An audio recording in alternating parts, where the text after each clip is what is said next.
I look like hell. It is 1 p.m. Arkansas time. So what is that? I don't even know what time zone I'm in. I've never had any desire to be in Arkansas, and yet here I am. Now I'm here for a friend's wedding, and I'm just flying in basically for the one day. I'm gonna be here until tomorrow afternoon. I am in literally the middle of nowhere.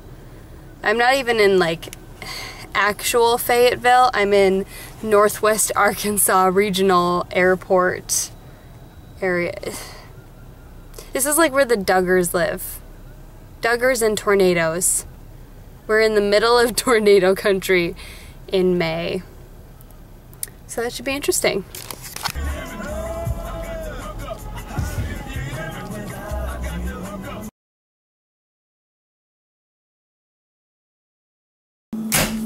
All right, I am in my hotel room, which is oddly large, considering it's just me here.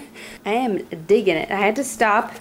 Well, I just got here and I showered because I felt disgusting from traveling that whole time. Oh, this looks really good. And then on my way, I stopped at Target to like get my bearings, ground myself. I got some supplies, you know, just like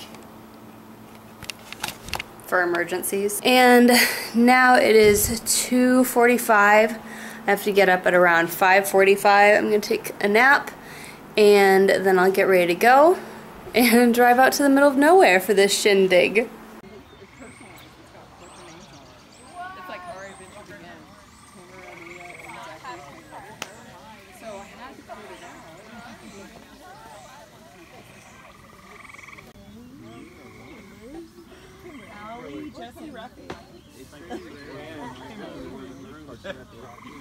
The office and she's 13 and travel near and far.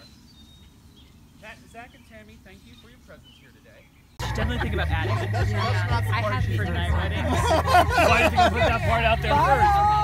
That's right. Okay, hold on. There we go. She just like searching the characters. No. I have a thing I'm doing. Get those steps in. How do you see it? Alright, so you can probably barely see me, but I got there at 7 and it is 11:30 and I'm on my way back to the hotel, and it was such a lovely wedding.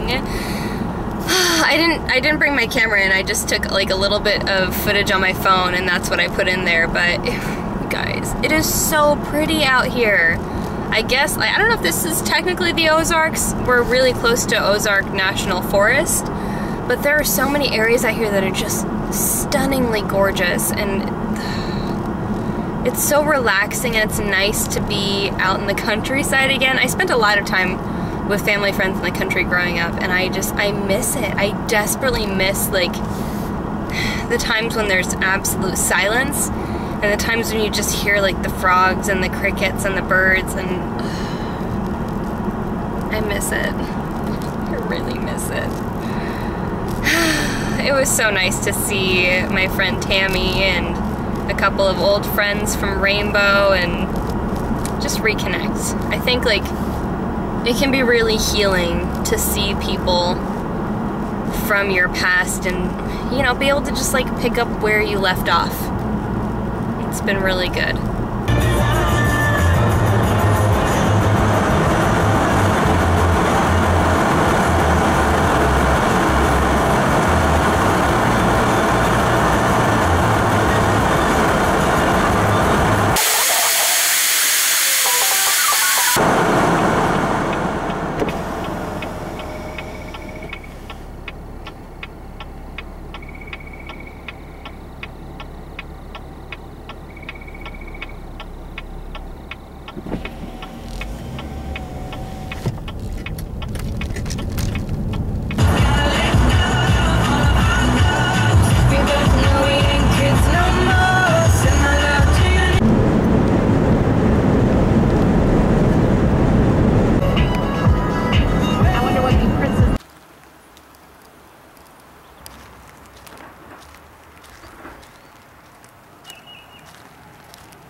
Alright, I'm about half an hour outside of Bentonville, and I'm here at the Spanish Treasure Cave. I'm gonna go on a little tour. I just realized how old this looks. Wow. It just seemed like so much more when we were picking them up. Alright, it's stop. No, you stop.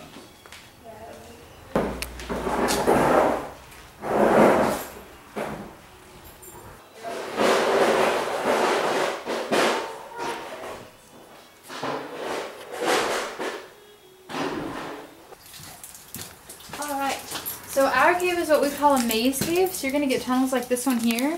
These tunnels are soldiers had come from Spain. They were down in what used to be Old Mexico. They were stealing and raiding off the Native American settlements down there, such as the Aztecs and the Mayans. Well, they were coming back up through Arkansas, one of those smaller branch-off groups from that huge army, and they passed through a really bad winter storm. Their horses started to die, their carts were breaking, they were running out of dry wood. So compared to outside in that snowstorm, it felt really nice in here for those Spaniard soldiers, right? So they took shelter in a room called the council room, which I'm going to show you later on in the tour. The formations are a little bit different, so very different cave system. Yeah. But there are a lot of caves in this general area. Really pretty, especially when we have a bunch more water than what's in here right now. It'll kind of overflow down this edge here, and it'll create a little bit of a waterfall. So you can see like where the water would drip off and everything like that. Now, I've had people call this the Arkansas Grand Canyon, which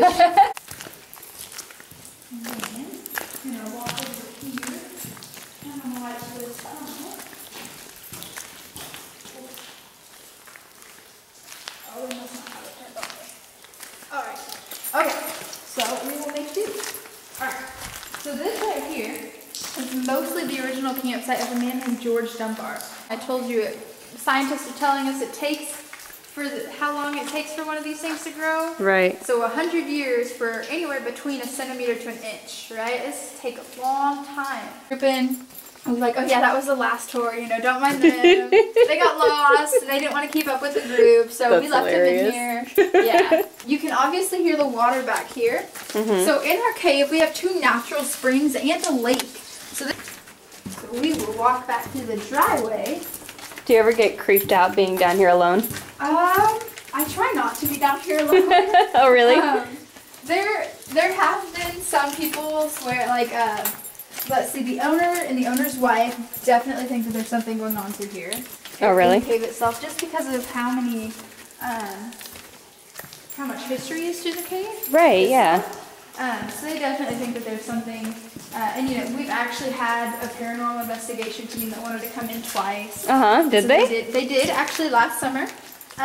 So they did that, and then, I think we can get around this part pretty easily. They enjoyed that a lot. We've also had, let's see, so when the Boy and Girl Scout groups come through here, somebody has to stay the night down here in the cave with them. So if it's a Boy Scout group, you know, usually the owner or one of the male tour guides stays down here with them. Well, there was one time one of the Girl Scout groups was here, and the girl tour guide at the time, her name is Demi, and she woke up, she swears that she heard somebody crying, and so she went up and started checking on the kids.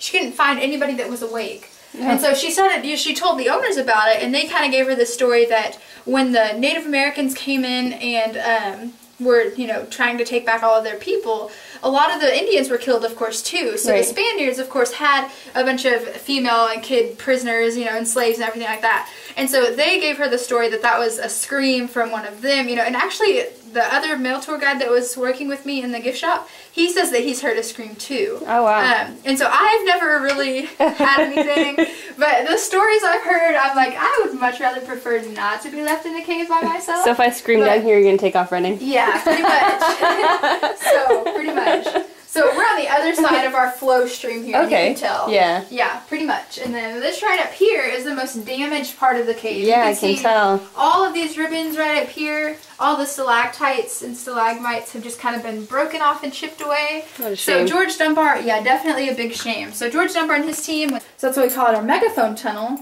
But what's going on is that the space on the other side is so large that it's just echoing off and bouncing back off. Oh, cool. And so what we had some people come in and help us, and they told us kind of a rough estimate of how big that space would be was to be 3 to 4 times bigger than the council room. So it's a huge room.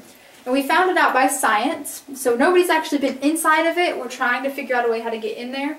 Well, they ended up finding some Spanish symbols carved into the wall. And one looks like a candy cane, the other one looks like an eyeball, and then underneath it all there were some squiggly lines that reminded them a lot of waves or ripples. So they interpreted this as turn around and look behind the waterfall. So when they looked behind them, right where a waterfall could or would have been if there was still water back there, they found a little opening in the clay wall, and it was a little bit bigger than the size of a quarter. So when they looked through it, they saw that on the other side of the wall there was a room, there was a huge pool of water at the bottom. Wow. So luckily for the owners, like I said, we won't dig through rock, it's damaging to the cave, but the wall was clay. So they decided to go through the clay wall, and they ended up finding some really old pieces of firewood, or wood in general.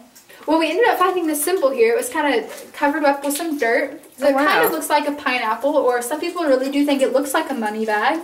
It kind of does, doesn't it? A candy wrapper, let's see, an eyeball, a head. There's a bunch of different ones. I see a pineapple. Are those something too, or is that just from... Actually, this is something as well, but it's so worn out, we have no idea what it is. I mean, some people think it looks like a bear, but I can't, it's just so faded now that I can't see, I mean, my imagination's crap anyway, but I can't really see what this would be at all. That's really cool, though. So we are in what we call the heart of the cave, and that's because of the formation right above you. It kind of looks like a real heart. It does. That's beautiful. Definitely pretty cool. And this is the, you know, we have the peanut butter clay tunnel. This is kind of like the peanut butter mudslide area. Definitely. That's gorgeous. Now this back here, this one that's lit up, this is another entrance to our 16-mile tunnel. So this kind of loops back around. The other one looks a bit more comfortable. Oh yeah. I don't think I like the narrow walls. Definitely not. You can actually, if we shine our lights here, you can actually, can you see like at the bottom of it? You can see where it's starting to form the mineral. Crystals. Yep.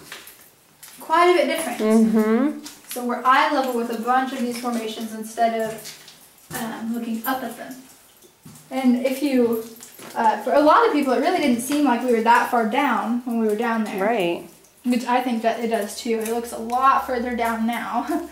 But I guess that's also kind of the same for everything. You know, if you're swimming and you want to jump off a rock, it doesn't look like it's too high up, but then you get up there and you're like, oh man. I love this column here. It kind of like twists. This one right looks here? like a tree with roots. That's what I mean, that's kind of why we call it our enchanted forest. Oh, you can see like some bigger ones here too. There's a few of the bigger stems. There's also a bigger stem over here too. So you can see the bigger stem, and then right beside it, there's that darker piece, and that's like a brachiopod. So it's a shell, basically. Which is pretty neat. That's so cool. I think it's pretty cool. People don't realize that rock is there a lot of times until after they hit their head on it, so not very nice things come out after that. You know, rock isn't going to go anywhere if you bang your head on it. Right. So, definitely not the greatest thing. Alright. That was really cool. Yeah. Alright, I'm going to make sure that there are no other cars or people here before I turn off the lights, because that would be kind of crappy. Alright.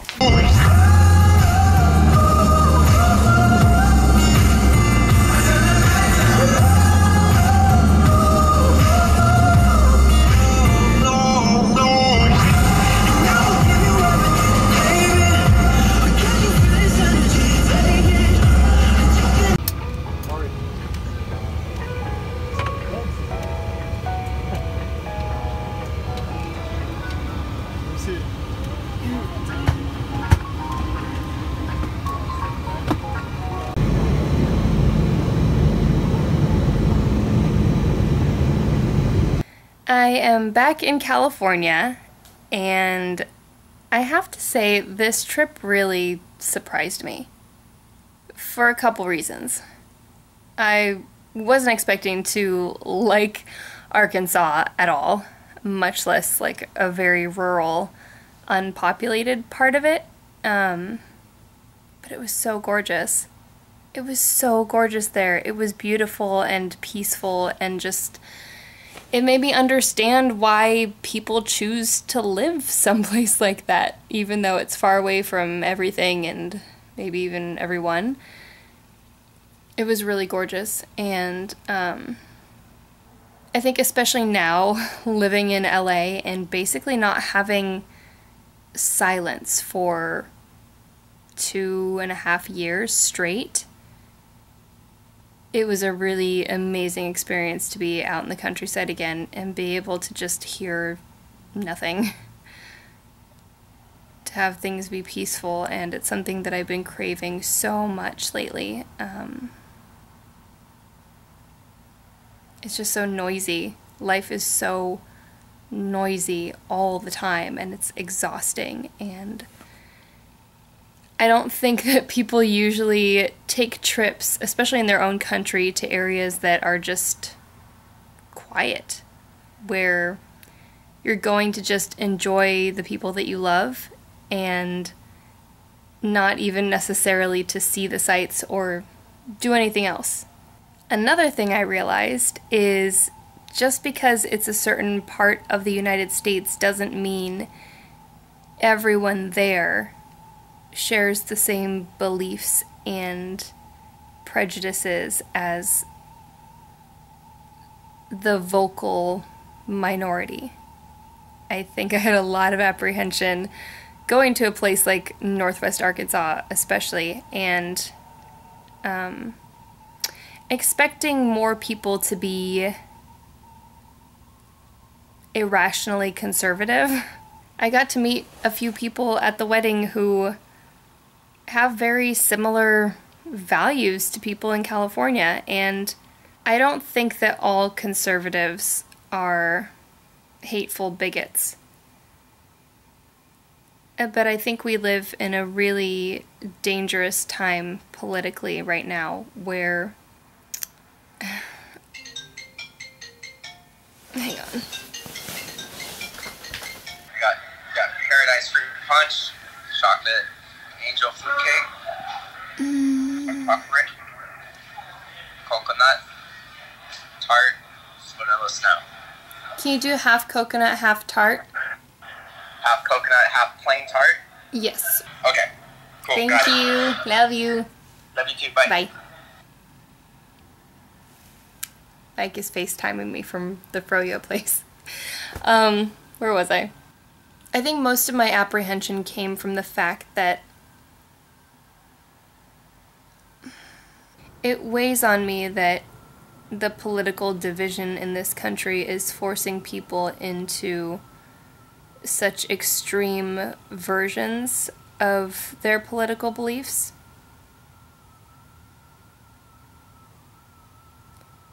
And it's making it so much harder to bridge the gap. And for certain states, we tend to only see these extreme representations of the people who live there. And we forget that there are people who don't think that all gay people should be sterilized or killed, or that there are people who truly do believe in civil rights for everyone in this country.